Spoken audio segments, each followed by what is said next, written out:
He's considered by many as the most prominent Islamic studies scholar in the Western world.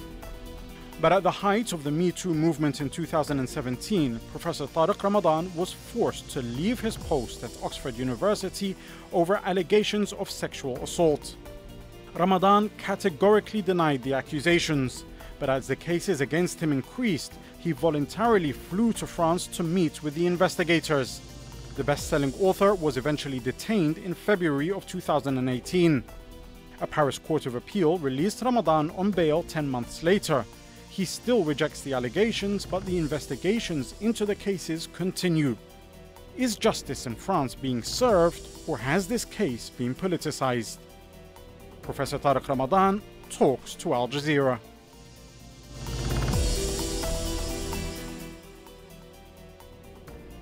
Professor Tariq Ramadan, thank you very much for talking to Al Jazeera. Thank you for inviting me. Until late 2017, you were arguably the most prominent Islamic scholar in Europe, maybe even the Western world. Since then, however, you've been accused by several women of rape. You've been detained. You've been put in solitary confinement. All the while, you've refrained from speaking to the media. Why have you chosen to talk now? Look, the situation was bad, and for 2 years I was under a media coverage which was very bad, and it was almost a media lynching, and especially in France. And then now, after 2 years, while all the facts and what we have, the investigations are quite clear, that my case, it's empty, and my lawyer is quite clear about this, I decided to write a book about the whole story, for the people to know what happened exactly. And then also because we had a last complaint that was filed recently, and I think that it's time for me to speak. What's different? I mean, we'll go through chronologically what happened, but what's different about this last complaint from the other? It's a woman who is also accusing you of raping her.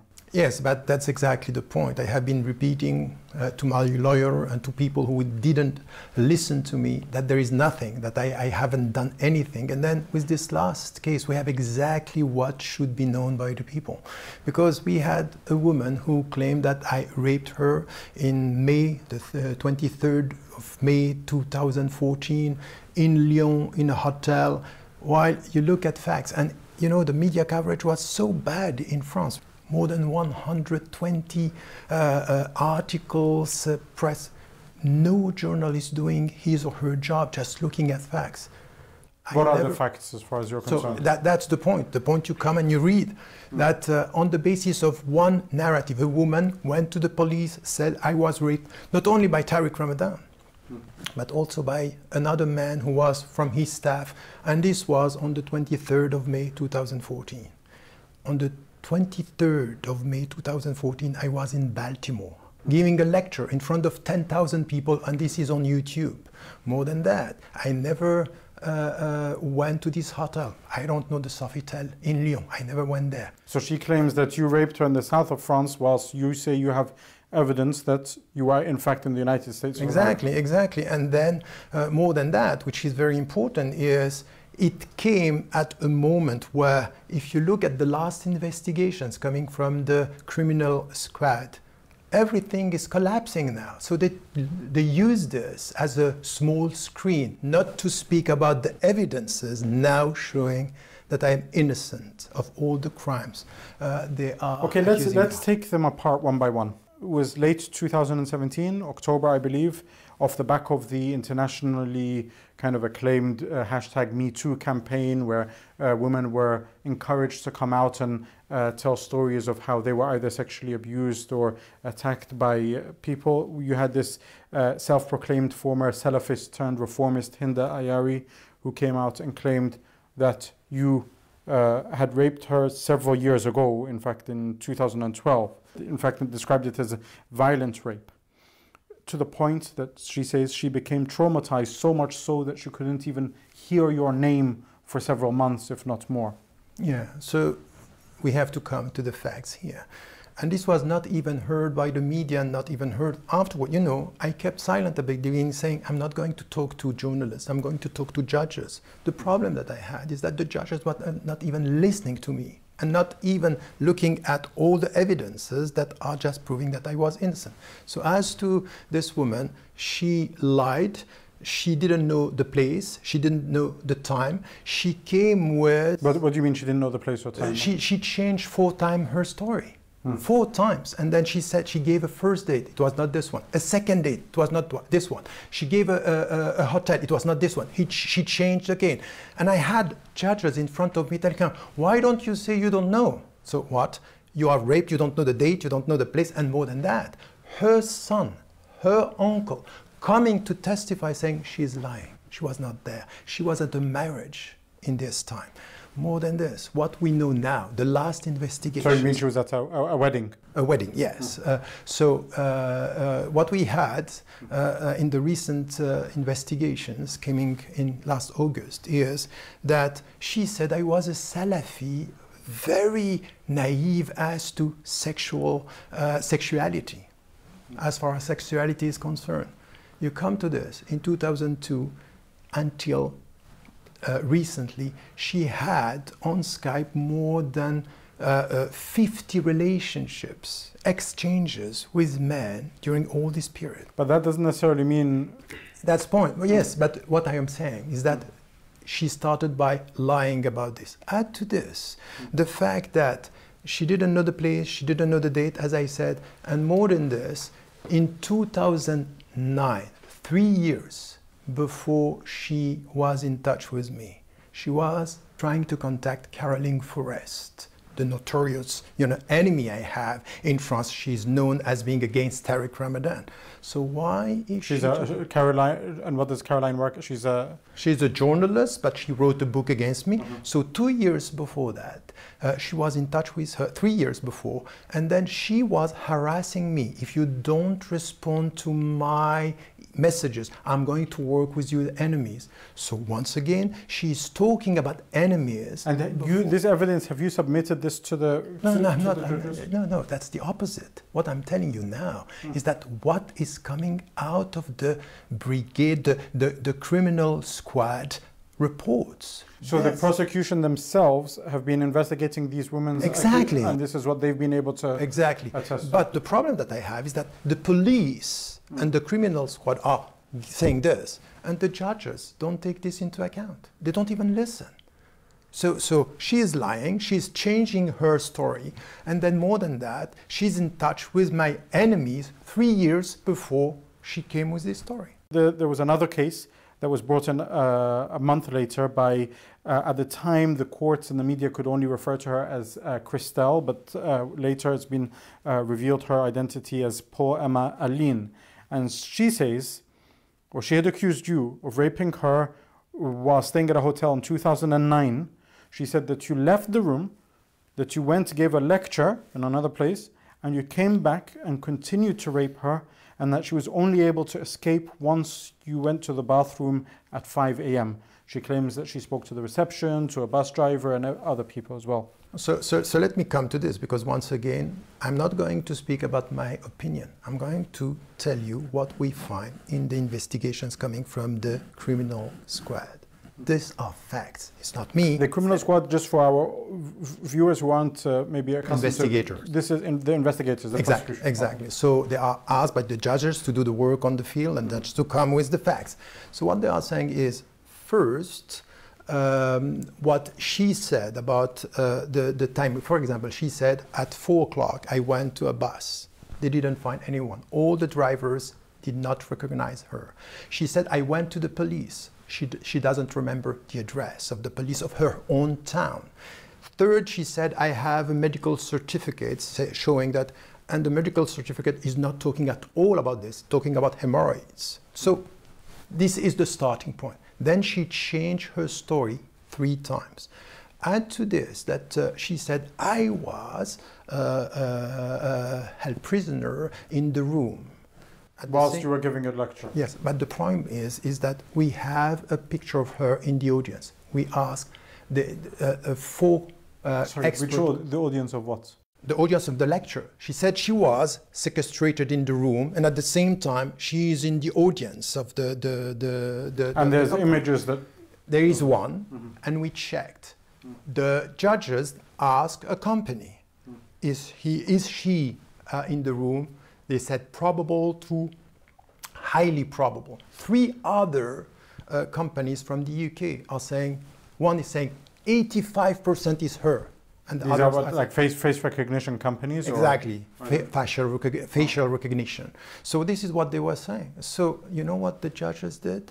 With 4 companies saying she was in this is what I said from the very beginning, by the way. She was attending my lecture. So she was not in the hotel. By the way, just ask yourself, is it possible to sequestrate somebody in a room, in a hotel room? Is it not possible to get out?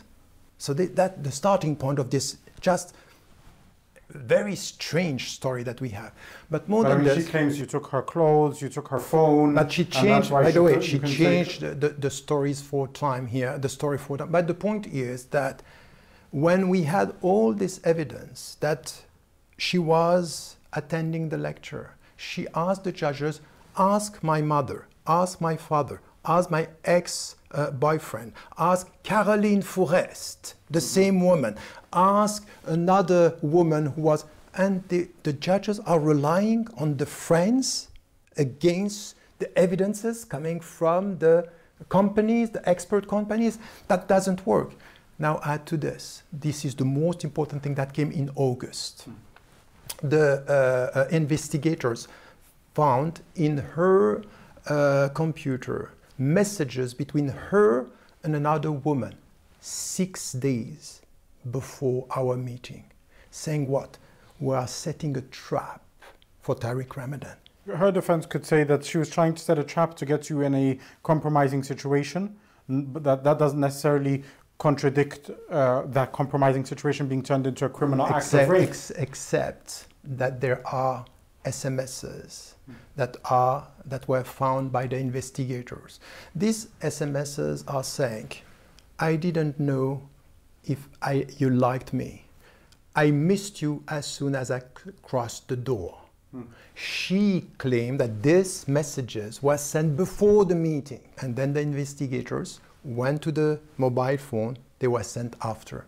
How could you be raped when just after the meeting you say, I missed you and I wanted to see you again, and then if I haven't liked it, I wouldn't have stayed.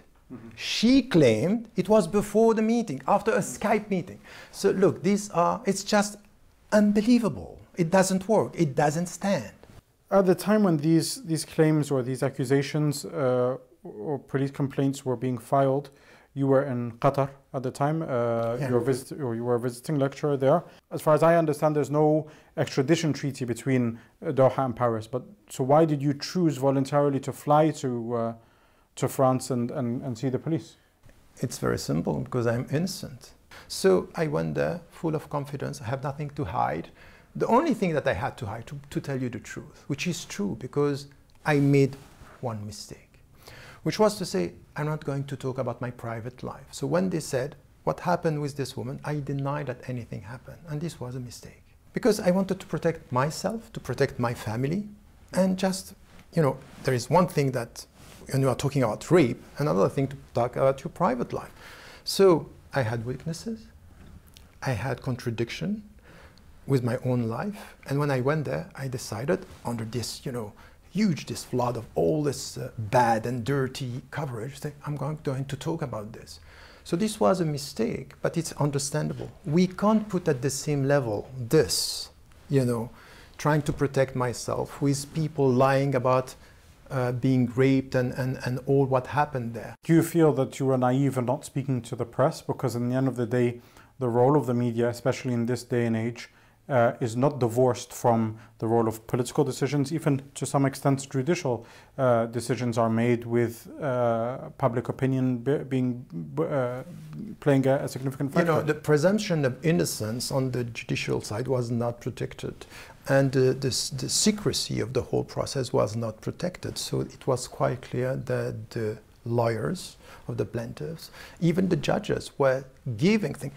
I was in a police station having a policeman in front of me, happy that the media were talking about the whole issue, while I said, look, that's not the way justice should work in a democratic society. So, of course, at that point, I would say that my take on the whole issue is why I knew I was targeted. I knew that for the last 30 years, I was demonized because of who I represent in the French political and public scene. And the way I was treated here was quite clear. We are going to get him, and he will end in jail. This was my feeling from day one when I entered the police station. Whilst you were in jail, a few months later, in March of 2018, a third complaint was raised against you, this time by Monia Rabouche. What was the story behind that? So I'm not even charged for that, by the way, because the story is completely, not plausible at all.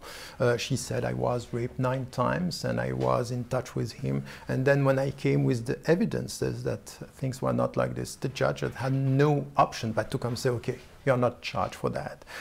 So more than that, you know what she's saying now? And what, again, it's within the case record now, coming from the last investigation.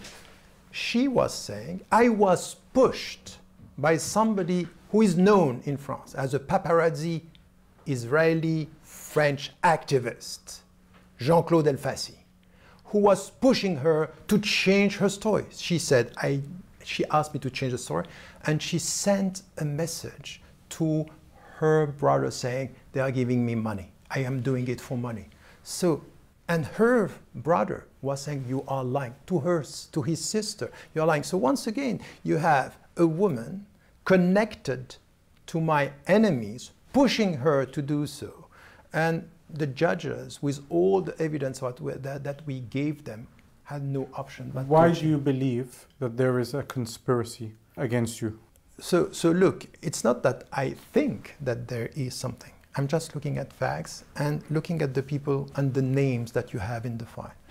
After 2 years, my lawyer is asking the judges, I want you to talk to Alain Soral, a far-right activist, Caroline Forest. Caroline Forest, before the case was put in October 2017, until August 2018, had more than 661 messages and phone calls with the 2 first plaintiffs, Karen and Forrest, not heard by the judges. They could have been friends.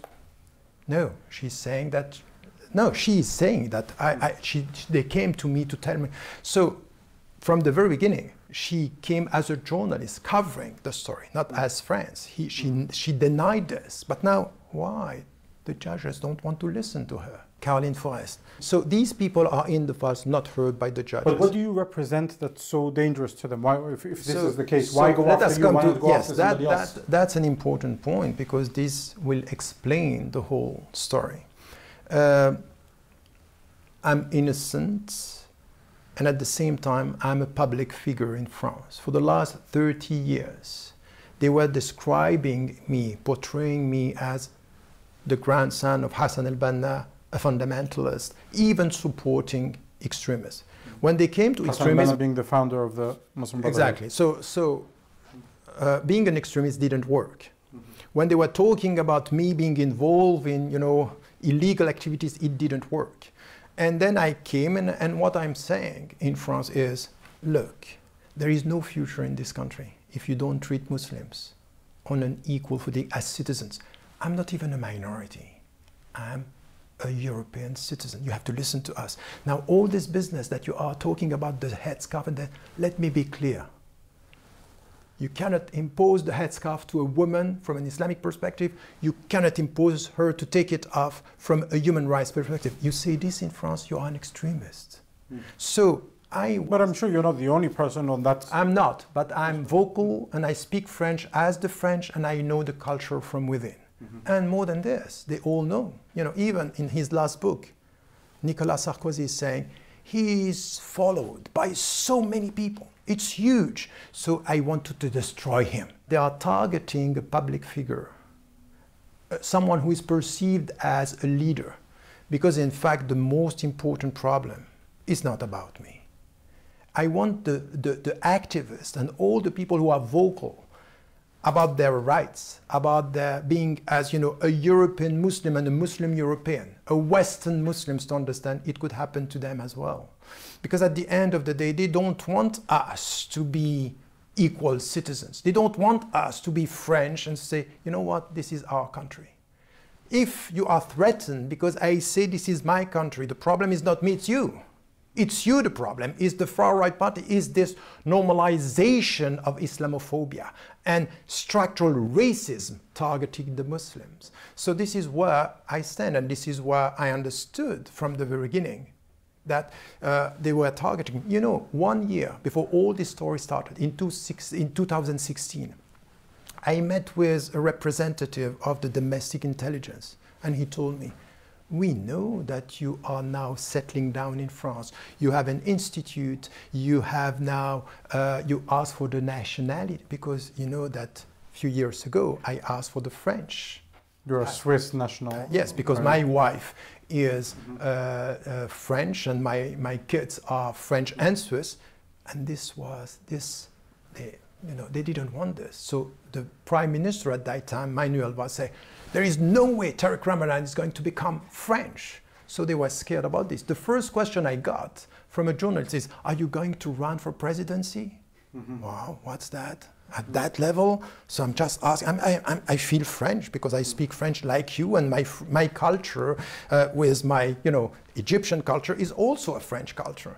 So I know that this is what they wanted to destroy. But it's not a question of individual. It's not a question of a public figure. It's a question of an ideological challenge for the future, which is, are we going to live together, to work together, or one against the other? Away from the criminal aspect now, and the wider ramifications of things, as you mentioned, as been admitted by even your adversaries, you have had a following of tens of thousands of young Muslims, even maybe hundreds of thousands across the world. There have been reports that you've admitted to having extramarital relations. What's your message to those people who maybe have felt a bit disenfranchised or confused when they've been seeing these different reports about you? What is it? I acknowledge that I made a mistake. And this is the spiritual journey that I went through, which at the end, it's strange, but I have to say it as it is. I'm thanking God for this test and this ordeal, because He brings me back to myself. So I went inward. I went through an examination of conscience just to try to understand what happened. I apologized to my wife, to my kids, to the people, and I'm still doing so, and I have to do so. And at the same time, after 9 comes the morning, the finding my way in this. And I want the people to understand the teachings, when they were following me, are not only in my books, they're also in my life, because it could happen to anybody. No one is an angel. We are all making mistakes. That's our life. What is more important is not to pretend not to make mistakes, is what you do out of your mistakes to be a better human being. I'm just promising the people, I will try to be better tomorrow than I was yesterday. What does the future hold for Tariq Ramadan? You say they tried to destroy you. Are you now going to retreat, or what does the future hold for you? As to the social and political dimension, I will not give up for my rights and my innocence, but more importantly, for the rights of the Muslim, for the dignity of our religion. I won't keep silent. I'm going to speak out. I'm going to carry on my work and being a better person than yesterday, but being as vocal as I was in the past. First, Tariq Ramadan, thank you very much for talking to Al Jazeera.